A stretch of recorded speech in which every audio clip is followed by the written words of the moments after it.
Le grand thème, c'est la chrétienté, le plus haut grade du mysticisme. Mais le sous-thème d'aujourd'hui, c'est le maître spirituel, l'origine de la maîtrise. Oh! Waouh! Qui sent l'intensité qu'il y a dans ce thème? Qui veut maîtriser les choses spirituelles? Il te faut un maître. Il te faut un maître. Qui veut maîtriser les choses spirituelles? Il te faut un maître. Laissez-moi vous dire. Il y a deux types de maîtres. Pour ceux qui notent. Il y a le maître des maîtres. Et le maître des maîtres, c'est celui qu'on appelle le Saint-Esprit. Et la Bible dit, lui, il nous enseignera toutes choses. C'est bien beau. Mais laissez-moi vous dire, tout le monde, malheureusement, n'a pas accès à la formation du Saint-Esprit. Et pour avoir accès à cette formation, il faut encore obéir. Shama, il faut écouter. Mais c'est un maître qui parle de façon imagée. Et quelquefois, sa voix est mélangée dans ce que nous vivons. Donc, on a du mal de fois à écouter. Pourquoi? Parce qu'on n'entend pas distinctement. C'est quand tu as atteint un certain niveau de maturité que tu peux dire, j'écoute le Saint-Esprit. Est-ce que je parle à quelqu'un? Moi, aujourd'hui, je peux le dire. Pourquoi? Parce que j'ai atteint un certain niveau qui fait que par l'Esprit de Dieu, je reçois même des enseignements pour moi et des enseignements pour les autres. Mais c'est un niveau. Mais ce n'est pas toujours le cas dans la vie de tous les enfants de Dieu. Il te faut un maître. Chez les Hébreux, il y a différents types de maîtres. Je peux parler? Je peux parler? Il y a le rabbi. Et quand on parle du rabbi, on parle du maître qui enseigne le peuple. Quand on parle du rabbi, on parle du formateur du peuple. Celui qui donne instruction au peuple. Qui comprend ce que je dis? Dites-moi, il y a le rabbi. La deuxième dimension de maître que les Hébreux ont dans leur tradition hébraïque, c'est-à-dire en ce qui concerne la foi, dans le judaïsme et tout, la deuxième dimension de maître, ce n'est pas les rabbis, c'est les rabbins. Dites-moi les rabbins. Qui a déjà entendu ça? Qui n'a jamais entendu? C'est pourquoi il te faut un maître pour maîtriser. La deuxième dimension de maître, c'est les rabbins. Dites-moi les rabbins. Les rabbins sont les maîtres qui enseignent les rabbis. Qui comprend? Et les rabbis enseignent le peuple. Donc les rabbins enseignent les rabbis. Et les rabbis enseignent le peuple. Maintenant, les rabbins sont enseignés par les rabbanes. Les rabbanes sont les professeurs des rabbins. Les rabbanes, ce sont ces maîtres-là qui ont la maîtrise des doctrines, qui arrivent à trouver les fondements doctrinaux. Et quand ils trouvent les fondements doctrinaux, et ils enseignent ces fondements doctrinaux-là aux rabbins. Et quand les rabbins reçoivent l'enseignement, eux, ils prêchent ça aux rabbis, à la dimension du peuple. Et les rabbis, maintenant, peuvent donner ça terre à terre au peuple. Non, on ne donne pas directement la nourriture solide au peuple. Ça passe d'abord par la grande connaissance des rabbins, qui enseignent cela aux rabbins, qui enseignent cela aux rabbis, et ça prend une forme diluée qui devient la prédication qu'on donne au peuple. Voilà pourquoi Paul pouvait faire la différence entre le lait dans la prédication et la nourriture solide. C'est pour dire qu'il y a différents degrés d'alimentation dans le monde spirituel. Mais il te faut un maître. Il y a un maître qui te donnera du lait. Et s'il a la dimension, en dehors du lait, il peut te préparer la nourriture solide. Mais il y a des maîtres qui n'ont que le lait. Quand un maître n'a que le lait, c'est que c'est un rabbi. Parce que le rabbi a l'aliment du peuple. Or, le peuple spirituellement est comme un enfant. Voilà pourquoi Jésus, dans la dimension rabbi, il parlait en parabole au peuple. Parce que le peuple ne pouvait pas comprendre ces vérités. Lui, le jour où il a parlé de façon mature, en disant au peuple, vous devez manger ma chair et boire mon sang, ils l'ont abandonné. Vous n'avez pas vu ça? Ils l'ont abandonné. Pourquoi? Parce qu'ils n'étaient pas encore prêts pour ce repas. Dans le peuple, il y a des messages qui leur font peur. C'est pourquoi en tant qu'un homme de Dieu, ce n'est pas tout on prêche au peuple. Et les prêtres catholiques l'ont bien compris. Allez, ils regardent les fidèles catholiques et puis ils leur disent, il est grand le mystère de la foi. Cela est juste et bon.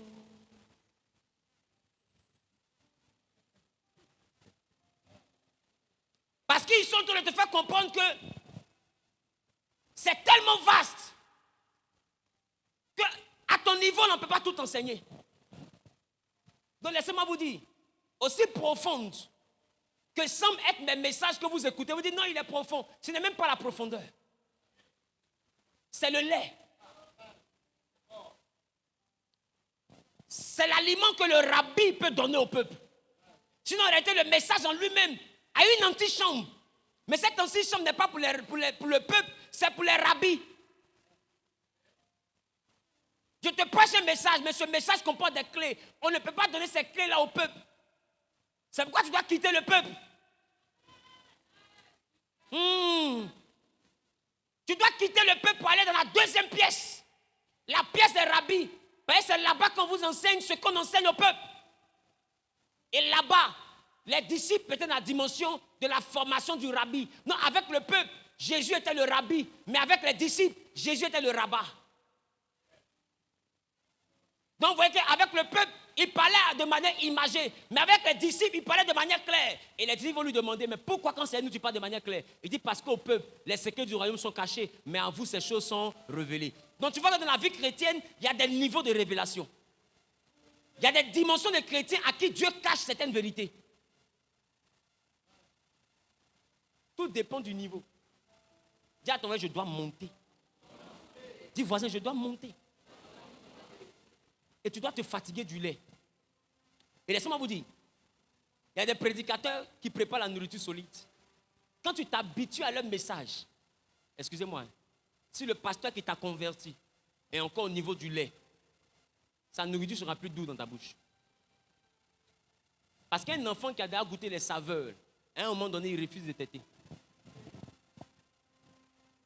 Tu comprends ce que je dis?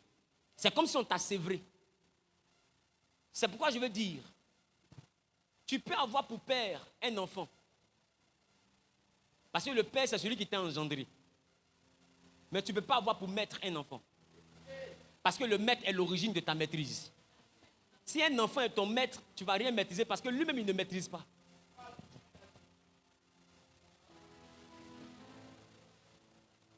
C'est pourquoi quand une maman fait un enfant, qu'elle est trop petite pour être mère, il y a des moments où sa maman lui arrache son propre enfant. Et puis la maman prend le rôle. Elle n'est pas la mère, mais elle devient comme la maîtresse de cet enfant. Elle va enseigner à cet enfant ce que sa mère ne peut pas enseigner. Parce que sa mère est enfant. Deux enfants ne s'enseignent pas. Et tu vois que ce genre d'enfant, là, majoritairement, quand il commence à grandir, il appelle sa grand-mère maman et il appelle sa maman par son nom. Parce que, écoute-moi bien, pourquoi il appelle la grand-mère maman? Parce que tout ce qu'il maîtrise est venu de cette mère.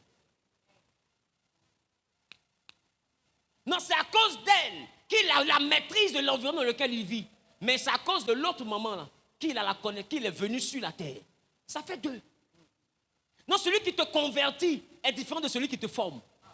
Et celui qui te convertit, des fois, peut aussi avoir la dimension pour te former. Mais des fois, il peut ne pas avoir la dimension pour te former. Donc, c'est la raison pour laquelle tout le monde peut t'engendrer dans la foi, mais tout le monde ne peut pas te former dans le spirituel. Tout le monde ne peut pas. Jean-Baptiste a engendré une dimension de disciple. Mais quand Jésus est arrivé, les disciples de Jean-Baptiste ont demandé, est-ce qu'on doit le suivre? Il dit, mais c'est lui, voici l'agneau de Dieu. Et ils ont quitté Jean-Baptiste pour suivre Jésus. Pourquoi? Parce que Jésus a un autre niveau de formation que Jean-Baptiste ne peut pas donner. Oh. Est-ce que je peux commencer à parler? Qui réalise que ce n'est pas pour les enfants ce que ma pote a dit? Ce n'est pas pour les enfants. Mais malgré tout ce que tu peux entendre, que ça te semble profond, je te dis que c'est le lait. Maintenant, si tout ce que je t'ai prêché jusqu'ici, c'est du lait, imagine ce que je peux savoir en matière de nourriture solide. Vous ne remarquez pas qu'à chaque fois que je parle, c'est des témoignages que moi-même je vis, que j'explique. Qui remarque ça? Parce que quand quelqu'un devient mature, il ne parle pas des expériences des autres, il parle de ses expériences. Quand tu vois un homme de Dieu commencer à dire, tel homme de Dieu a vécu tant, tel homme de Dieu dans son ministère, la dernière fois en Asie, en Amérique, il y a eu un homme de Dieu, c'est que lui-même il est encore un enfant. Il n'a pas de référence, mais il a des référents.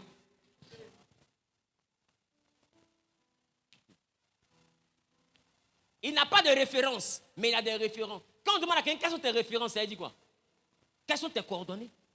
Quels sont tes acquis?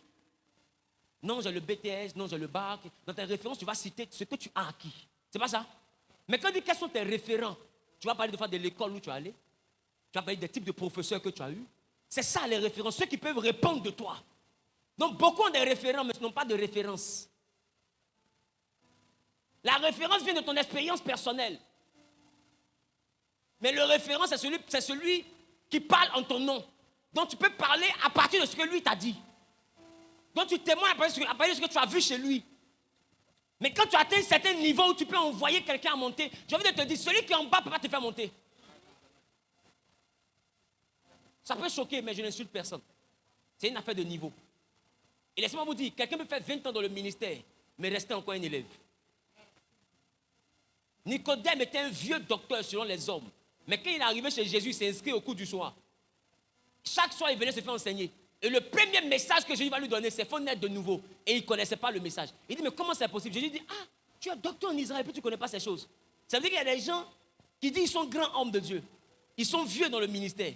Mais il y a des choses qu'ils ne connaissent pas. Voilà pourquoi ils ne réussissent pas. Et depuis longtemps, ils ne réussissent pas. Ils accusent ceux qui réussissent d'être mystiques. Mon ami, on n'est pas mystique, mais on connaît quelque chose que tu as besoin de venir connaître dans le cours du soir.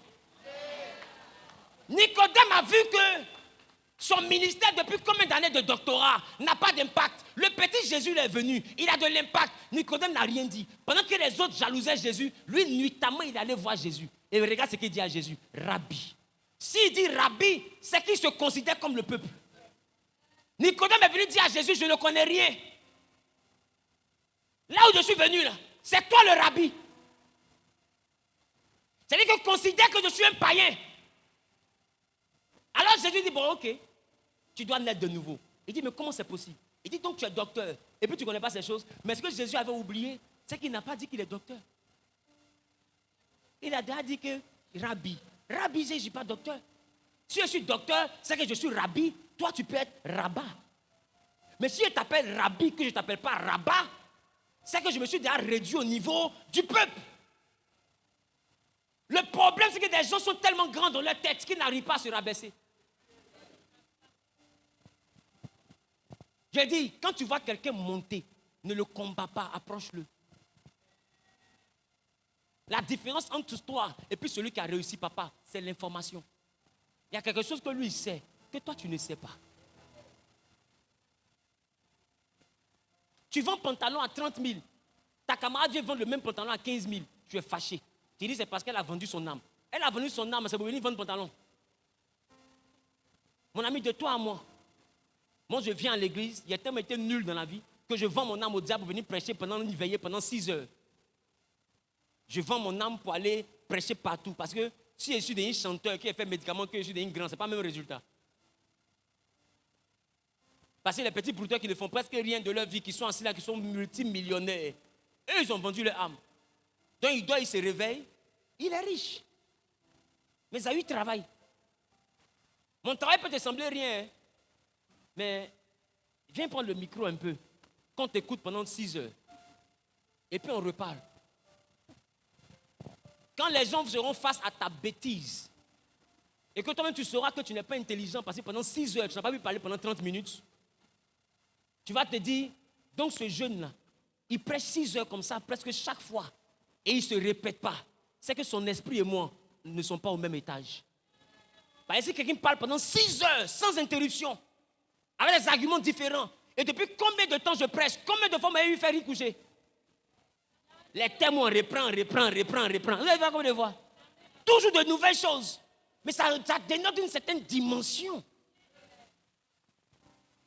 Je me souviens quand je suis parti prêcher à Beaunois, à un séminaire de pasteurs. C'était l'évangile et le surnaturel, le thème. Quand on a démarré dans l'enseignement, des pasteurs sont levés pour dire on a la migraine dans son dormi. Il y a une qui a crié, c'est qui lui là, il m'a dormi. Et elle est sortie de la salle. Si, j'étais dans l'église méthodiste. Ils m'ont béni, ils m'ont donné 6 millions. Après, ils m'ont rappelé encore, je suis parti à Yamoussoukro. Quand j'ai commencé à enseigner, le professeur d'université méthodiste se sont tenus debout. Je devais finir à 21h, j'ai fini à 2h du matin. Écoutez, il faut comprendre. Il faut comprendre que dans le spirituel, il y a des niveaux. Et je vois des enfants, on dit des professeurs s'arrêtent.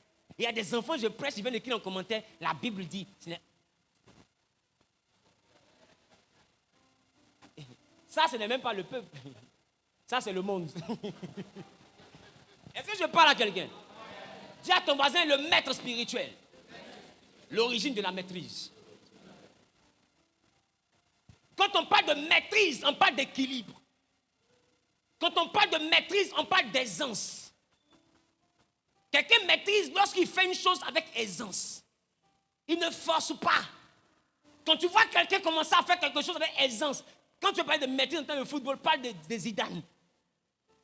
Je t'assure que si tu es né en 2009, tu ne connais pas Zidane. Parle de Zidane, nous on peut dire à notre époque. Ça te fait mal, mais c'est un truc comme ça. Je parle à quelqu'un. Dis avec moi Zidane. Qui a vu Zidane jouer ballon? Les gars, le gars est dans le milieu. Quand tu regardes Zidane, non, tu dis ballon est facile. Qui a vu ça? Il a une manière de toucher le ballon. Tu penses même que tu l'attaques tout de suite, tu prends. Mais le gars maîtrise. Tu viens là. Insuffisance rénale n'est pas loin de toi. Quelque chose peut t'arriver à n'importe quel moment, ta famille va pleurer. Je parle à quelqu'un. Dis moi la maîtrise, c'est l'aisance. Voilà pourquoi quelqu'un a dit, tout ce qui se conçoit bien s'énonce clairement. Et les mots pour le dire viennent aisément. Ça veut dire quoi? Il a une maîtrise. Il y a des gens qui prennent des messages des autres pour aller prêcher. C'est bien beau, mais pendant que tu prêches le message, forme-toi pour monter au niveau du message. Parce que le message reconnaît son messager. Et on peut avoir le bon message en restant un mauvais messager. Parce que tout message est à la dimension du messager. Non, allez photocopier les prédications de grands hommes de Dieu. Fais pas de toi un grand homme de Dieu. Parle bien, David. Arrête de paraître, il faut être. Et on voit des gens qui copient, qui se mesurent à des gens qui produisent. Quand tu copies, tu te mesures pas à celui qui produit. Tu te soumets à celui qui produit. Mais c'est sa production qui te fait photocopier.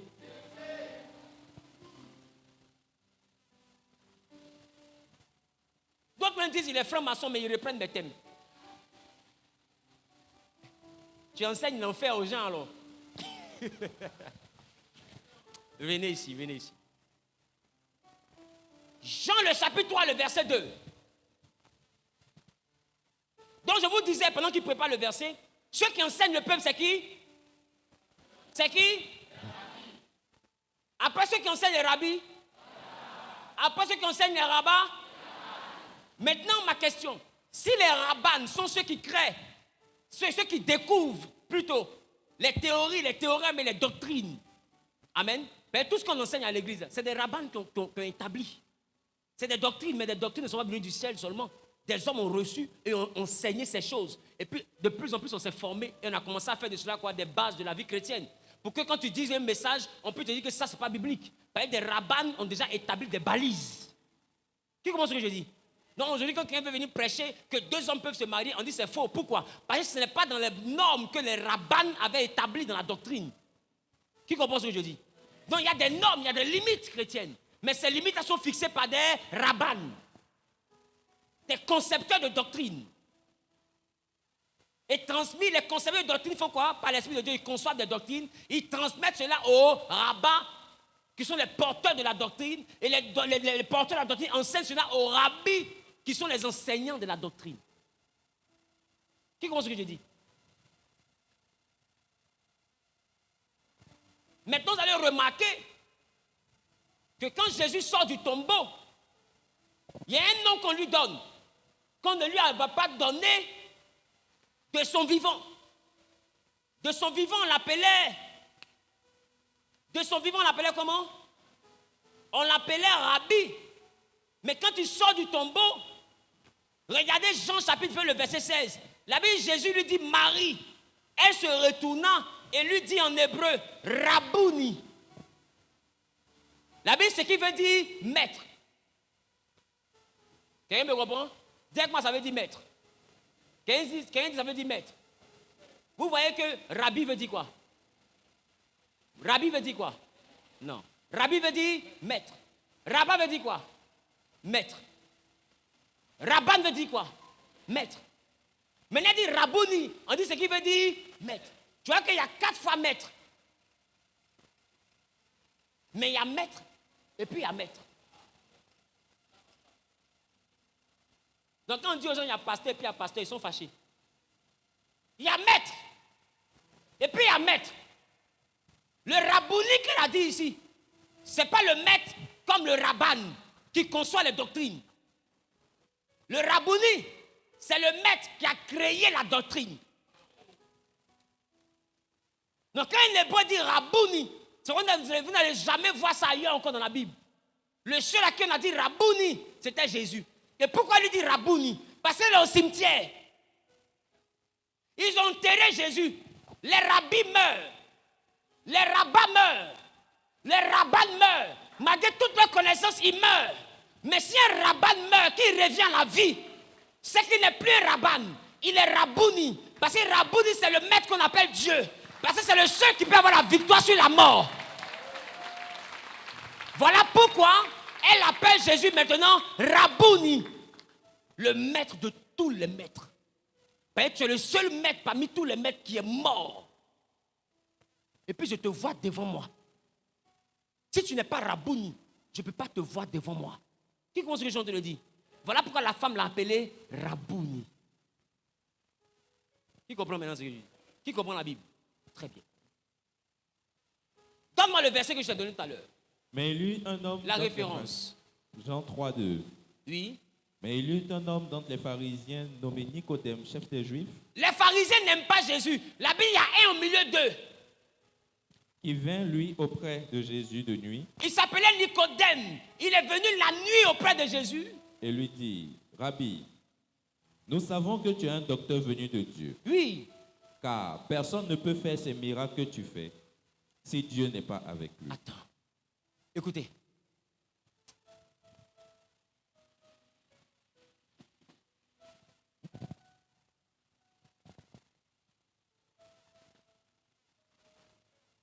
Même quand tu as un ennemi, il faut être honnête. Les pharisiens, là, c'est le groupe de ceux qui n'aimaient pas Jésus.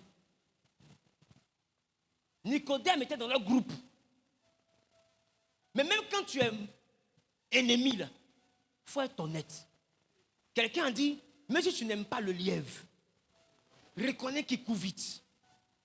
Entre eux et ennemis, ils se sont assis. Ils voient les malades guéris, ils marchent sur l'eau, les morts ressuscitent. C'est devenu causerie là-bas. Et dans causerie, là, ceux qui ne l'aiment pas, ils disent qu'il est Belzébul. Et c'est eux qui ont lancé la rumeur pour dire que Jésus est Satan. Et ils ont préféré dire qu'il est sorcier. Mais il y a un qui était au milieu. Il s'appelle Nicodème. Il les a écoutés. Il a regardé les miracles. Là. Il a réfléchi jusqu'à... Parce que nous-mêmes on dit, lui il est de diable. Nous on est de Dieu.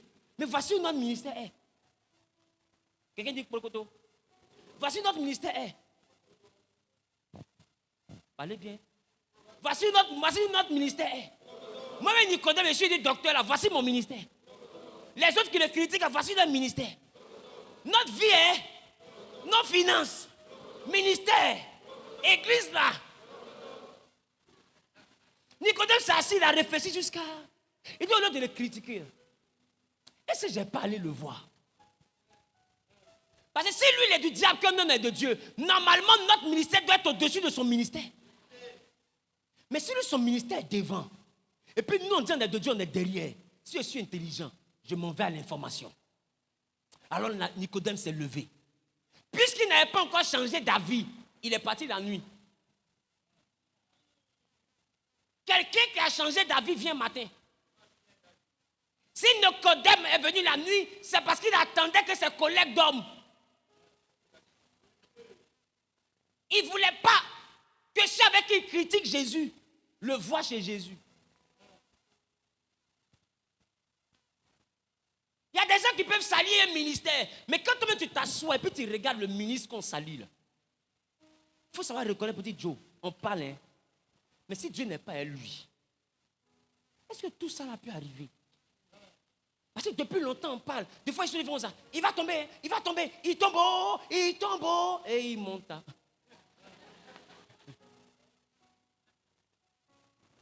Et tout ce qu'ils ont planifié, si Dieu n'est pas lui, est-ce qu'il peut monter? Nicodème dit, je reconnais que là, tout ce que nous on voit là, il y a quelque chose que toi tu as. Tu n'es pas simple. Et il a appelé Rabbi. Dis à ton voisin, il faut être honnête. On ne critique pas la gloire, on approche. Et quand tu approches le glorieux, il peut t'expliquer sa gloire. Quand tu approches le glorieux, lui peut t'expliquer sa gloire. Quelqu'un, son nom est grand, tu le critiques. Approche-toi, peut-être ton nom est petit. Et tout le monde prie pour que son nom soit grand. Arrêtons de faire comme si ça ne nous intéresse pas. Tout homme de Dieu dans sa vie prie pour que son ministère ait de l'impact dans les nations. Mais le problème, c'est que quand quelqu'un a de l'impact dans les nations, les mêmes qui prient là, c'est eux qui le lapident. Tu ne peux pas avoir quelque chose que tu combats. J'ai dit, ce que tu n'aimes pas chez les autres ne t'aimera pas.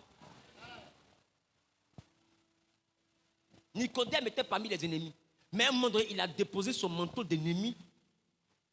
Il dit, je viens. Mais encore, il n'est pas venu comme ami.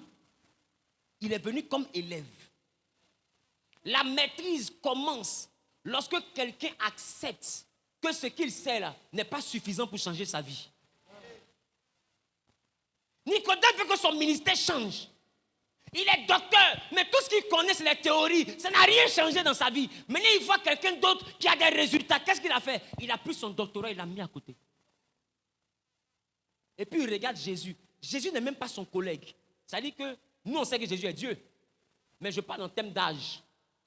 Eux, ils ne considèrent pas peut-être Jésus comme le Fils de Dieu. Ils le considèrent peut-être comme un homme de Dieu. Mais comme un homme de Dieu, dites-moi, est-ce qu'un jeune ministre de Dieu, on a Jean chapitre combien? Chapitre 3, c'est le début du ministère de Jésus. C'est qu'il là, il a 30 ans. Donc, il n'a même pas un an de ministère. Laissons, il est quitté au ciel, il est né, etc. Non, on parle en termes de ministère. Il n'a même pas un an de ministère. Qui est d'accord avec ça? Dans sa première année de ministère. Et on dit un vieux docteur de la loi. C'est-à-dire que lui-même, peut-être qu'il a 15 ans, 20 ans de doctorat. Comment est-ce qu'il peut arriver la nuit? Normalement, il devait venir et dire, mon fils. Pourquoi? Parce qu'il va dire, quand je regarde mes 20 ans, et puis toi, tu es dans un an de ministère, et je suis un père pour toi. Mais il a regardé Jésus et puis il a dit, Rabbi. Ce qui signifie maître. Laisse-moi te dire. Laisse-moi te dire. Dans le surnaturel, si tu ne t'abaisses pas, tu ne montes pas. Voilà pourquoi la Bible dit, Dieu résiste à l'orgueilleux, mais il fait grâce aux humbles. Et il dit, celui qui s'abaisse sera élevé, mais celui qui s'élève sera abaissé. La vie, c'est des résultats.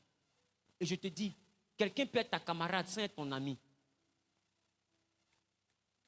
Parce qu'un ami, là, on est dans la même dimension que lui. Je parle du ministère, je suis dans le ministère. Un ami, là, on a la même dimension que lui. Un camarade, on a le même Dieu que lui. Qui comprend? Dans la camaraderie, on a un ennemi en commun. C'est ça la camaraderie. C'est pourquoi remarquez dans les mouvements de syndicats, de partis politiques, ils s'appellent comment? Camarades. Ils ne se sont jamais appelés amis. Parce qu'un camarade, on a une lutte en commun. Et on n'est pas forcément de la même dimension. Mais en tant qu'amis, c'est les oiseaux du même plumage qui volent ensemble. Non, l'amitié, c'est la dimension, c'est la capacité d'avoir la même dimension. Quand tu vas même dans une salle de classe, tu vas voir les premiers marchanteux. Qui a remarqué ça? Ils sont amis. Mais tous ceux qui sont dans la classe là, sont camarades. Au milieu des camarades, il y a des amis. Quand tu regardes un parti politique, ils sont tous des camarades. Mais d'autres peuvent se lier d'amitié. Pourquoi? Parce qu'ils sentent qu'ensemble, ils sont plus forts. Parce que c'est deux puissances. L'amitié commence en deux puissances qui se respectent. Mais quand quelqu'un a une dimension, ou bien quelqu'un a de l'avance sur toi, ou bien quelqu'un est en train de monter plus que toi, même si c'était ton ami d'enfance, écoute-moi bien. À un moment donné, il faut déposer le manteau d'ami d'enfance là. Il faut venir dire, mon ami, laissons amis là. Il faut m'apprendre. Il n'y a que cette humilité qui fait grandir. Sinon, j'ai envie de te dire, si tu viens face à quelqu'un qui est haut, avec de la hauteur, il va se dire que vous avez la même taille. On n'apprend rien à celui qui a la même taille que nous. On a déjà la même taille. Donc nous devons chercher quelqu'un qui a une taille plus élevée. En réalité, tu n'as pas sa taille, mais tu as soulevé tes pieds. Tu peux soulever tes pieds pour t'arrêter. Tu ne peux pas soulever tes pieds pour courir. Je parle à quelqu'un. Donc, paraître là, c'est te mettre en danger. Parce que le maître spirituel, qu'il soit rabbi, rabbin, rabban, non, pas rabouni, rabouni, il n'y a qu'un seul. Il dit qu'il soit. Donc, rabouni, il n'y a qu'un seul. Ne dites jamais qu'il soit rabouni, Dieu va vous frapper. Le seul rabouni est sur le trône. Donc, peu importe la dimension de maîtrise qu'il a, si tu veux atteindre son niveau, accepte d'être son élève. Ça ne veut pas dire que tu es son inférieur ou bien il est devenu ton patron, non. Ça veut dire que tu reconnais qu'il connaît quelque chose que tu ne connais pas. Ce n'est pas méchant de reconnaître ça. Nicodème a reconnu ça chez Jésus. Les gars, tu es en train de te noyer, quelqu'un sait nager, il faut tendre ta main, il va t'enlever dans l'eau. Tu es en train de te noyer, puis je te dis, c'est ta vie. C'est ta vie. C'est toi qui la portes et c'est toi qui la transportes. Si quelqu'un peut t'aider, demande-lui de l'aide. La Bible dit demander. Et l'on vous donnera. On ne parle pas seulement de demander à Dieu. Il dit frappez, l'on vous ouvrira. Et Jésus continue, il dit quoi? Car à celui qui demande, il sera donné. Ce n'est pas seulement demander à Dieu. Il faut demander. Je me rappelle quand j'étais encore à Koumassi, il y a un homme de Dieu qui n'est plus de ce monde, Papa Dao. On peut acclamer Dieu pour son ministère.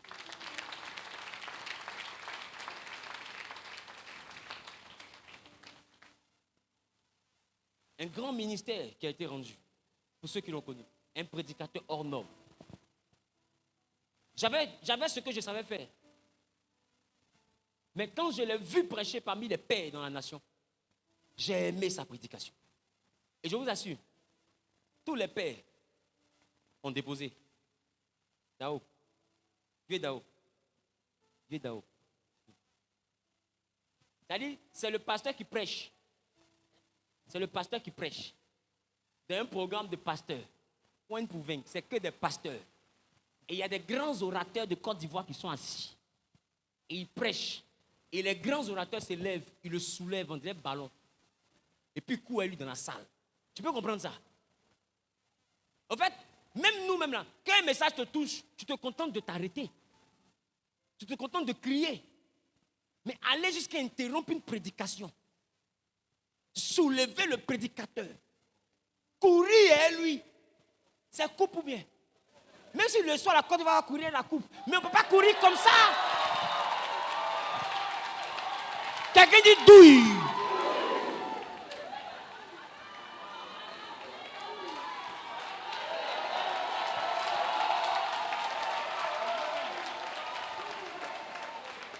Hein? Amen ou pas?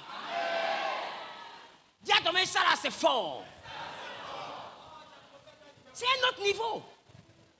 Mais les gars, dites-moi, les pères qui l'ont soulevé, s'ils ne sont pas humbles, est-ce qu'ils vont le soulever?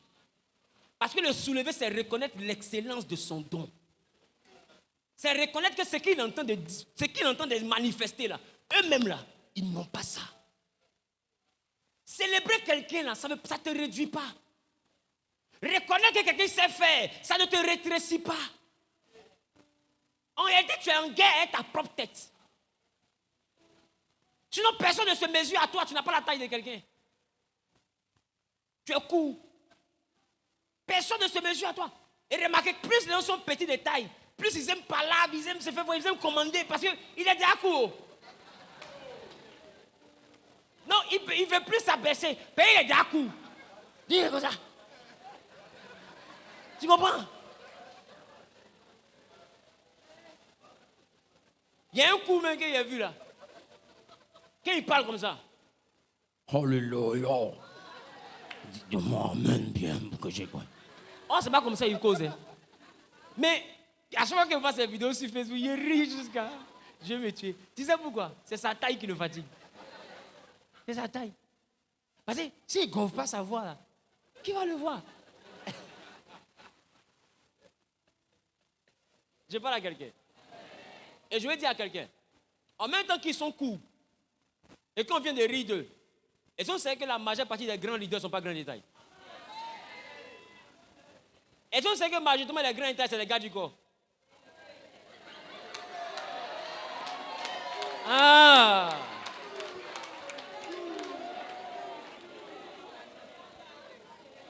Remarquez, tu as vu la taille du fouet? Tu as vu où fouet? Tu as vu où fouet? Voilà toute sa taille. Le vieux, il est grand derrière ça. Mais il a été président en France. Pendant 24 heures ou 48 heures. Il était président en France. Il a cette taille-là. Regardez Hitler. Voilà sa taille. Regardez Bédier. Mais regardez le protocole du fouet. Le vieux ognien. Regarde comment le pépé là est. Écoute-moi bien. Les leaders sont très souvent petits détails. Pour la majeure partie, ils sont petits détails. Est-ce que je parle à quelqu'un? Maintenant la preuve, regarde David. David était un homme de petite taille. Ah oui. Et encore, l'un des hommes les plus riches du Nouveau Testament s'appelait Zachée. Il était collecteur d'impôts, un homme puissant. Il était tellement court qu'il allait monter sur un sycomore. Regarde sa taille. Voici, comme ça. Voici sa taille. Dis, il y a sa taille. Et où il est court? Mais il y a son argent. Il y a quoi, c'est grand? Les gars, il faut accepter. Donc, écoutez. Le maître est l'origine de la maîtrise. Je ne suis qu'à mon introduction. Mais je te dis, c'est dans la dimension du maître qu'est venue la notion du mentor. Parce que le mentor, c'est le maître en réalité. Le mentor, c'est le maître. Et le maître te donne un manteau. C'est lui qui fait de toi quelqu'un dans le domaine dans lequel tu évolues. Que ce soit en affaires, le business que tu fais là, il y a quelqu'un qui maîtrise, c'est un maître dans ce domaine. S'il est ton mentor, il te communiquera la maîtrise. Dans tout ce que tu fais, il te faut un maître. Je parle à quelqu'un. Le maître est l'origine de la maîtrise. Parce que la Bible dit, tout disciple, c'est-à-dire tout élève, devient comme son maître. C'est-à-dire que quand tu vois quelqu'un qui a réussi, pour devenir comme lui, il faut devenir son élève. La Bible dit, tout élève devient comme son maître. Donc il faut avoir un maître à qui tu vas ressembler dans le futur.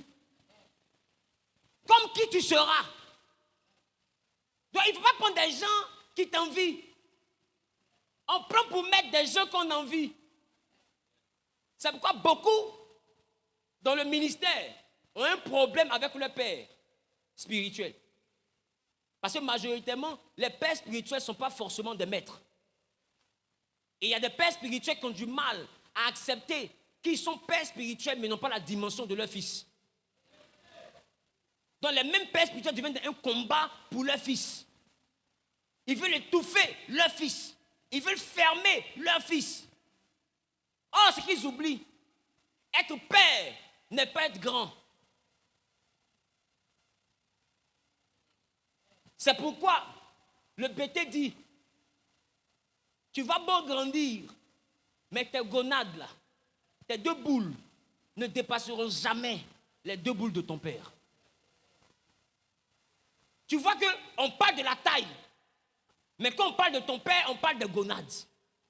Il n'est pas grand de taille, mais ta taille là, c'est venu de ses gonades. Ça veut dire qu'il y a des pères qui doivent se contenter de mettre au monde et se contenter de célébrer la taille de leur fils. Et le fils, quand il regarde le père honorer sa taille, lui aussi, il honore le père. Parce que Dieu peut faire de ton fils quelqu'un que toi, tu n'as jamais été, que tu ne seras jamais. Ça ne veut pas dire que tu dois être complexé. Mais ton fils peut devenir comme ça parce que tu l'as engendré. Mais Dieu lui a donné un maître. Parce qu'un père et puis un maître, ça fait deux. Il y a des pères qui voient leur fils côtoyer des gens d'une autre dimension. Et puis ils se disent que parce qu'il a grandi, il a changé de père. Il n'a pas changé de père. Il a un seul père, c'est toi. C'est toi qui es complexé. Il a un seul père, c'est toi. Mais il a un maître. Il a un père. Mais il a un maître. Voilà pourquoi Paul pouvait dire à ses fils, même quand vous aurez 1000 maîtres dans le Seigneur, souvenez-vous que c'est moi qui vous ai engendré. C'est-à-dire que Paul fait la différence entre celui qui a engendré et celui qui a formé. Ben, tu peux mettre un enfant au monde. Et puis, l'enfant, là, c'est ta rivale qui le fait grandir. Quand tu es intelligente, là, tu dis à ton enfant, je t'ai mis au monde, hein, mais celle-là, c'est ta maman. Vous n'avez jamais vu ça? Pourquoi? Parce que moi, je t'ai donné la vie, mais c'est elle qui t'a fait grandir. Si aujourd'hui tu es docteur, si aujourd'hui tu es avocate, si aujourd'hui tu es journaliste, ce n'est pas à cause de moi. C'est à cause d'elle. Entends, c'est deux femmes. C'est deux femmes qui ont eu le même homme. Mais une doit reconnaître le mérite de l'autre. Je parle à quelqu'un. Si tu reconnais la belle bouche de ton voisin, il va reconnaître tes jolis yeux. Non, arrête de faire comme si tu ne vois pas la qualité qui est de chez l'autre. En fait, ce n'est pas lui que tu fais du mal. Parce que lui connaît ce que lui connaît. Et il est déjà en train de monter comme tu vois. Ta présence, ton absence n'empêchera pas de monter parce qu'il monte par rapport à son bagage. Il a déjà ce qu'il a. Donc ça l'envoie à monter. C'est toi qui ne montes pas. Si tu es malin, qu'est-ce que tu fais? Approche-le. Nicodème a vu que Jésus est en train de monter en puissance. Il a un ministère particulier. Il l'a approché. Maintenant, quand tu l'approches, si lui te dit, pour atteindre mon niveau, tu dois tuer ton papa. Bon, il t'a dit là. Et si c'est puissant, il a mis sur ta tête. Si toi tu dis, vraiment, merci beaucoup, j'ai compris. Quand tu rentres à la maison, là, si tu ne reviens plus chez lui, ils vont te tuer. Pourquoi? Parce que ce qu'il t'a dit là, ça ne t'arrange pas. Il a dit, l'information n'en va pas en enfer. L'information n'en va pas en enfer. Et Nicodème est parti à l'information. Il dit, ton affaire là, si tu n'as pas quelque chose là, tu ne peux pas faire ça. Et Jésus veut lui donner le secret. Et je lui dis, le début du secret, il faut naître de nouveau.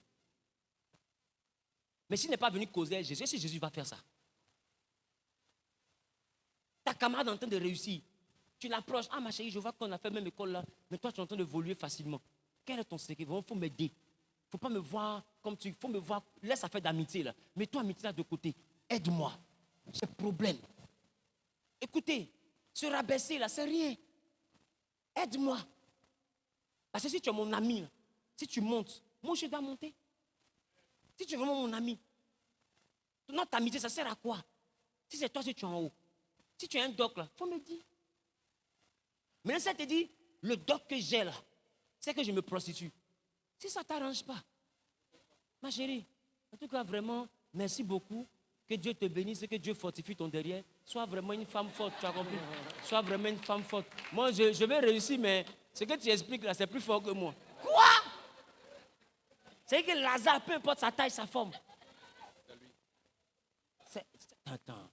Déjà, tu voyais ça, c'est plus fort que moi. Bon, le fait qu'elle t'ait dit qu'elle se prostitue là, ça t'envoie en enfer. Mais elle peut venir te dire, ah ma chérie, de toute façon il a fait ça là. En réalité, voici mon secret. Et puis son secret là peut correspondre à la parole de Dieu. Dans ce cas, tu fais quoi? Tu appliques. Mais tu restes de loin. Tu te frustres, tu deviens aigri, tu critiques, tu commences à mentir, tu commences à dénigrer, comme si, je ne sais pas. Va à l'information.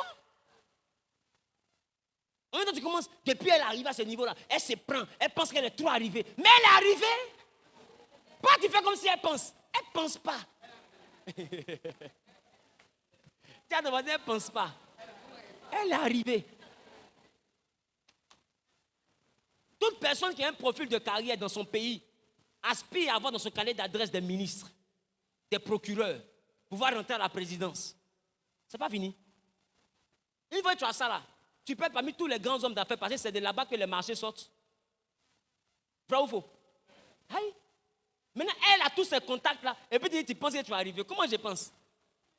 Je suis arrivé. Ce que tout le monde cherche là, c'est ça qui est de mon téléphone. Et puis, tu me dis, je pense. Je ne pense pas. Je suis arrivé. Non, Zahir, là, pourquoi j'ai approché? Mais si tu ne m'approches pas, en quoi je diminue?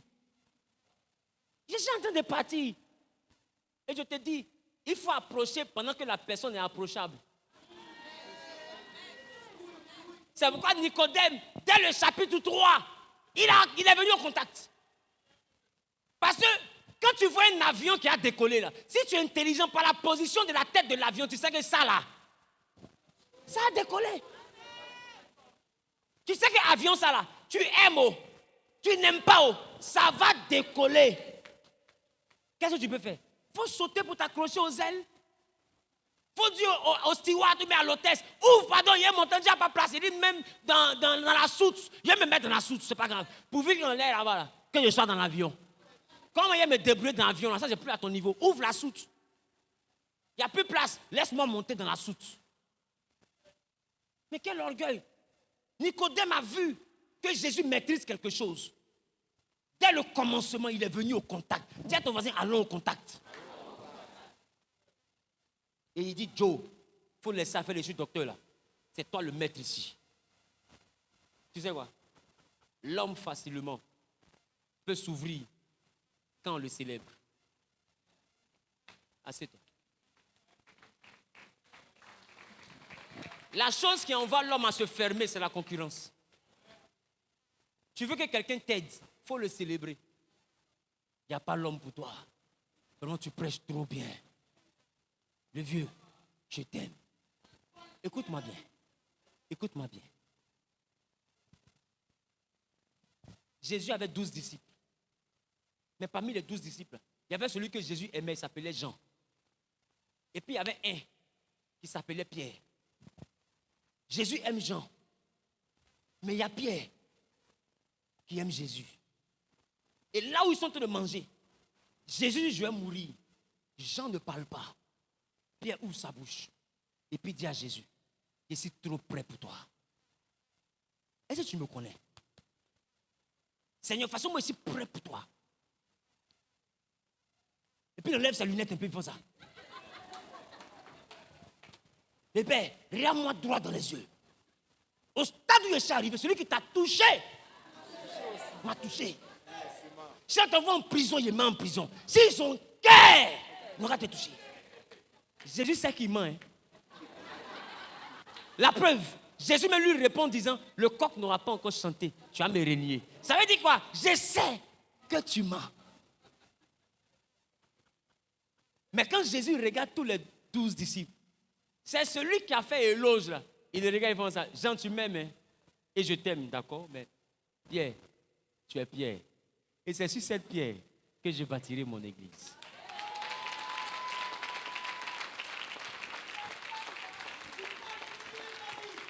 Celui qui a montré à Jésus qu'il était prêt pour lui, c'est à lui Jésus a transmis l'église.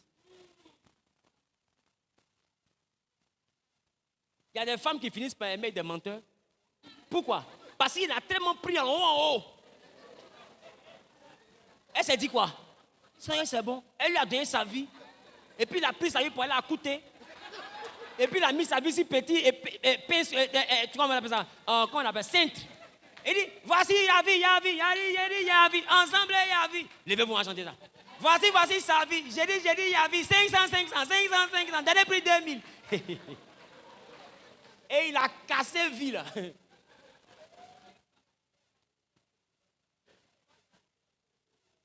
Voilà pourquoi quand Nicodème est arrivé, il sait très bien, s'il se dit qu'il est égal ou qu'il est supérieur, Jésus va se taire.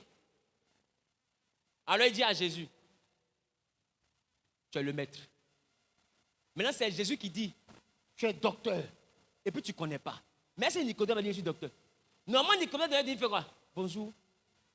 Bonjour homme de Dieu. J'aime vraiment ton ministère, tu sais. Tu es un jeune, vraiment, tu te débrouilles très bien dans le pays. En 2 jours là, Dieu entend vraiment te bénir, que Dieu vraiment t'élève. Je suis le docteur Nicodème, ça fait au moins 30 ans que je suis dans le ministère et c'est moi qui prêche dans cette synagogue que tu vois là-bas. Je t'ai vu de loin et effectivement, tu as des miracles, tu as des signes vraiment qui sont très épatants. Waouh, quelle grâce! Oh là là, c'est rare de voir un jeune qui se débrouille comme ça et puis tu as bonne mine en plus, c'est pas possible. Oh, poutou, ah, oh, vraiment, c'est pas possible. Mais dis-moi, s'il te plaît, tu peux me monter ton secret? Modia qui a sorti dans ça. tout ton chocobi là, tout ça, pour ça. Et Nicodème sait. S'il veut le secret là, il y a une manière de venir. Donc lui-même n'a pas dit qu'il est docteur. C'est Jean qui dit que Nicodème était docteur. Et bizarrement, Jésus le connaissait. Quand tu es ce que tu es, sache que celui auprès de qui tu vas demander le secret, là, il te connaît. Et c'est parce qu'il te connaît que l'humilité avec laquelle tu viens là, le marque. Parce qu'il se dit, je le connais, c'est un vieux docteur. Si un vieux docteur vient se mettre à ce niveau, c'est qu'il mérite qu'on l'aide. Et Nicodème a approché Jésus. Et il ne dit même pas qu'il est docteur. Et puis il dit, Rabbi. Yeah. Si ses collègues même entendent ça, ils vont dire, Nicodème, ils ont pissé dans ta tête. Toi, tu es dans le ministère, ça fait 30 ans. Un enfant qui a 1 an de ministère, tu vas l'appeler Rabbi. Mais tu es en train de vendre ton droit d'aînesse. Mais est-ce que c'est que le droit d'aînesse, là, ce n'est pas l'âge. Voilà pourquoi le droit d'aînesse pouvait changer. Parce que si le droit d'aînesse était l'âge, même si Jacob donnait sa nourriture à Ésaü, le droit d'aînesse serait resté sur Ésaü. Parce que ça n'a pas rendu Ésaü plus petit que Jacob. Le droit d'aînesse est une énergie. Le droit d'aînesse n'est pas l'âge, c'est une onction. Donc il y a des gens qui sont jeunes, mais qui ont l'onction de l'aîné. C'est une onction. Voilà pourquoi on peut la perdre, cette onction. Et Ésaü a perdu le droit d'aînesse, parce que le droit d'aînesse n'est pas l'âge. Est-ce qu'il a perdu son âge? Est-ce qu'il était plus petit que Jacob? Mais est-ce qu'il avait donné le droit d'aînesse? Est-ce qu'il avait donné? Oui. Parce que Jacob a volé le droit d'aînesse. Donc si on peut voler le droit d'aînesse, mais on ne peut pas voler ton âge, c'est que le droit d'aînesse n'a rien à voir avec ton âge. Et Jésus est regardé par Nicodème, et Nicodème lui dit, Rabbi, de toute façon on te voit. Oh, ils n'ont pas vu longtemps, hein. Jésus vient de commencer. Il dit déjà, de toute façon on te voit. Oh, Jésus n'a pas encore marché sur l'eau. Il n'a pas encore ressuscité un mort. Et puis il lui dit déjà, de toute façon on te voit. Regarde, il y a la talakou. Il dit ce que tu fais. Si quelqu'un, Dieu n'est pas lui, il ne peut pas faire ça. Oh, Nicodème est dans le groupe de ceux qui disent que Jésus n'est pas de Dieu. Regarde la talakou. Et c'est Jésus même qui lui dit, voici le secret. Numéro 1, il faut naître de nouveau. Et Nicodème dit, comment il fait pour venir au monde encore? Je suis déjà vieux. Et il dit, tu es docteur et tu ne connaissais pas ces choses. Et maintenant Jésus lui dit, je te parle des choses d'en bas et tu ne comprends pas. Et quand je vais te parler des choses d'en haut, c'est-à-dire que Jésus est en train de dire, de toute façon tu es venu là, je vais t'expliquer des choses. Mais la base que je t'explique, je l'ai perdue. Mais et quand je vais commencer à t'expliquer la profondeur, les choses du ciel, c'est que Jésus est en train de dire, Nicodème, je suis prêt à t'expliquer les choses d'en haut. Waouh! Rien qu'au contact. Un parfait inconnu. Jésus lui dit, je parle déjà d'en bas, tu es étonné. Et quand je vais commencer à parler d'en haut, ça veut dire quoi? Je vais finir par te parler d'en haut. Je suis déjà d'accord pour te parler d'en haut. Oh, c'est un inconnu. On n'a pas besoin de connaître quelqu'un pour l'aider. Ça dépend de ta manière d'approcher. Tout dépend de ton approche. Dis avec moi, le maître spirituel. L'origine de la maîtrise. Donc quand tu dis le Saint-Esprit, le Saint-Esprit c'est le Rabouni. Mais le Rabouni, là, il établit des rabbanes, il établit des rabbats, il établit des rabbis. Des gens qui ont plus d'expérience, des gens qui ont plus de résultats, des gens qui ont plus d'intimité, des gens qui ont plus expérimenté Dieu que toi, des gens qui ont reçu des visitations que toi tu n'as pas encore reçues. Et ils ont déjà une certaine maîtrise. Ils peuvent mieux t'encadrer. Je parle à quelqu'un? Tiens-toi debout, dis à Dieu, Seigneur. Dis, Seigneur, je veux la maîtrise. Donne-moi la capacité. Donne-moi la capacité. Donne-moi la capacité de comprendre ce que ton serviteur nous enseigne. En sa qualité de rabbi, en sa qualité de messager de la maison Genèse. Ce que ton serviteur nous enseigne. Donne-nous la capacité à comprendre. À ne plus se voir comme des fidèles, mais comme des élèves. Seigneur, je ne veux plus me voir comme le peuple. Je veux me voir désormais comme étant un disciple, un élève. Un élève que tu as envoyé à l'école. parce que tu as consacré un professeur pour m'aider. Tu as mis à part un professeur pour m'enseigner. Donne-moi d'apprendre l'enseignement que je reçois. Donne-moi d'apprendre l'enseignement que je reçois. Au nom de Jésus. Et là, on commence à parler à Dieu. Ceux qui s'aiment, venez devant, s'il vous plaît.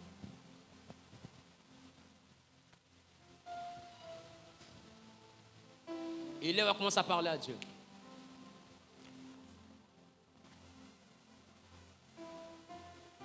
C'est pourquoi Deutéronome, Moïse a dit, si tu obéis à la voix de l'Éternel, ton Dieu, tu es un Dieu, on est d'accord. Mais il dit, en mettant en pratique les commandements que moi, Moïse, je te prescris. Il dit, c'est alors que ton Dieu te bénira. Ton Dieu veut te bénir. Mais il te faut obéir à l'enseignement d'un professeur. Quelqu'un doit t'enseigner. Quelqu'un doit te former. Quelqu'un doit t'aider. C'est pourquoi je l'ai toujours dit dans cette église. La réponse à la prière d'un homme, c'est l'apparition d'un homme. Quelqu'un doit apparaître dans ta vie pour t'aider. Même quand Dieu veut te faire du bien, il envoie quelqu'un pour te faire du bien. Dis avec moi, Seigneur, tu m'as connecté à cette église. Et en ce lieu, il y a un rabbi, il y a un professeur. Père, donne-moi l'humilité, afin que je puisse m'approprier les messages, que je puisse m'approprier les prédications, les enseignements, et que je puisse mettre en pratique ce que toi tu révèles à ton serviteur. Les enseignements que je reçois ici à Genèse, donne-moi la force de les pratiquer. Car la Bible déclare que je suis heureux, moi qui connais toutes ces choses, pourvu que je les mette en pratique. Je veux être un élève. Je veux être un étudiant assidu. Apprends-moi. Apprends-moi à me connaître. À connaître mon don, à manifester mon don, à grandir spirituellement, à écouter ta voix. Apprends-moi. Au nom de Jésus. Amen. Que tous ceux qui me reconnaissent comme leur père et leur mentor, ils tendent les mains vers moi. Même si tu es connecté au réseau, que tu es tu es parmi les 1200 personnes connectées à YouTube actuellement. Si tu es parmi les 1200 personnes connectées à YouTube actuellement, tu vas étendre les mains en direction de l'écran si tu me reconnais comme mentor. Et je veux prier. Toi qui es encore au niveau du lait, dans la dimension du rabbi, je prie que l'Éternel te donne le lait équilibré, qui facilitera ta croissance jusqu'à la nourriture solide. Toi qui es au niveau maintenant d'un enseignement solide, parce que tu as l'âge de devenir un rabbi, que Dieu établisse ton intelligence à la compréhension des messages qui émanent de la dimension du rabbin, afin que, en tant que peuple, que tu montes en formation, que tu deviennes un rabbi. Paul a dit, vous qui depuis longtemps devriez être hommes des maîtres, vous vous retrouvez encore à boire du lait. C'est pour ça qu'il y a des gens dans l'église qui doivent être maîtres depuis longtemps, mais ils sont encore dans les petites choses spirituelles.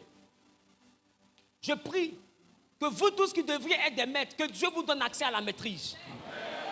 Vous tous qui devez être des rabbis, c'est ce que Paul entend le dire, vous devriez être des rabbis, mais vous êtes encore en train de boire du lait. Je déclare que tu puisses grandir maintenant dans cette assemblée, pour que Genèse soit une église remplie de rabbis. Des hommes et des femmes qui maîtrisent la parole. Des hommes et des femmes capables d'enseigner la parole. Des hommes et des femmes capables de répandre la parole.